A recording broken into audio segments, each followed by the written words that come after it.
Welcome back, everybody, to NWW Flair.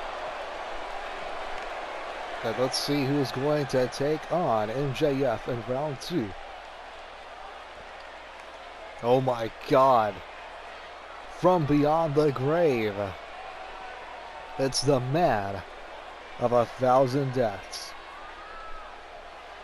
He stands 6 foot even, weighing in at 245 pounds, debuting way back in 1997. Definitely a veteran in the professional wrestling business. This is Muertes.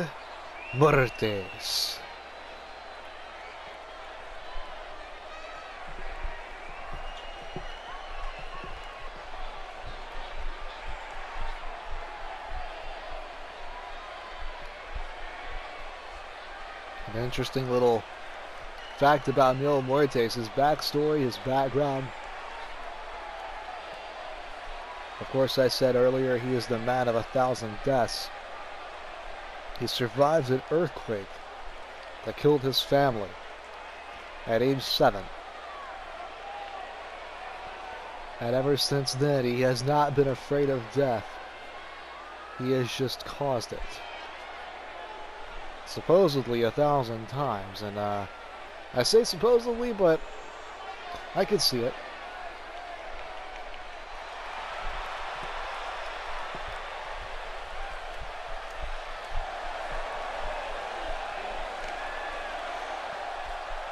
Oh my God, his opponent tonight, one half of the Motor City Machine Guns. You already know who this is, I'm sure, but in case you don't, he is from Detroit, Michigan, of course. Standing at 5'11", weighing 205. Debuting back in 2000, so of course these are both veterans, well-established vets, who have been through it all and seen it all. This is Chris Sabin.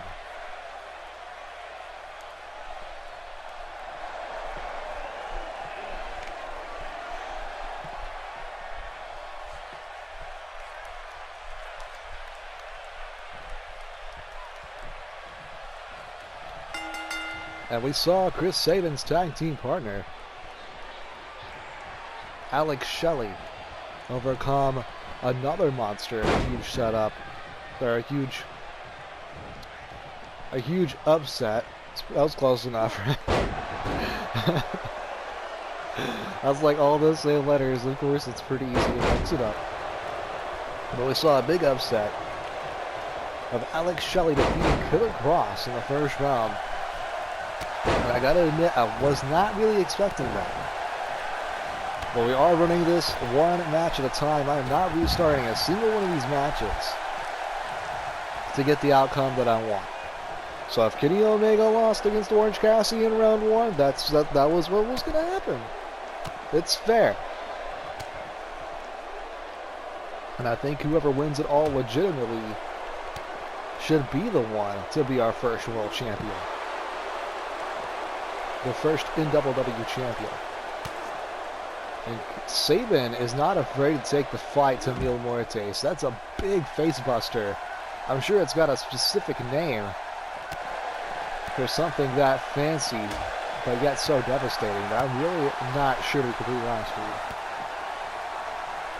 you. Muertes though with a kick to the gut, and that's the thing is, Sabin, while he can be a hard hitter, will probably focus more on the flashier moves and his quickness, whereas Muertes can definitely do some hard grapples, but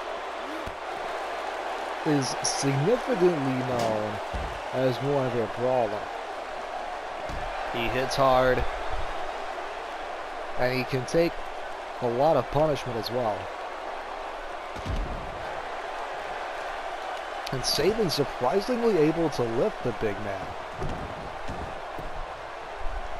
That's the thing is, Muertes is bigger, but it is possible to pick him up, assuming you're not that small.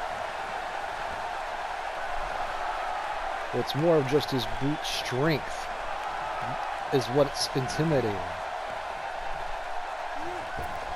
now Sabin. A big time leg drop from the top rope.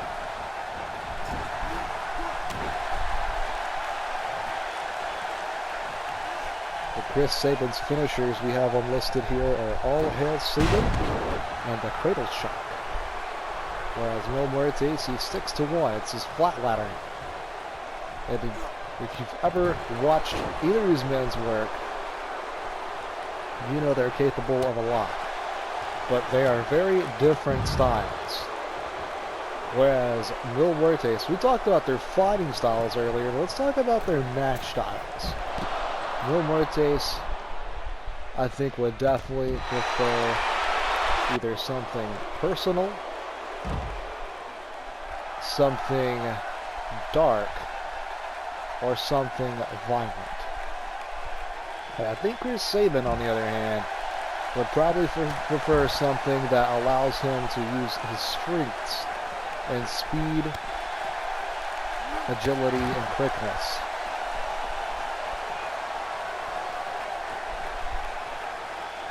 Something more along the lines of a ladder match, for example. Mil Muertes, he's got him up big time, power slam. And Mil, not afraid to take a second to tell the crowd who's in charge, to tell them who's the boss.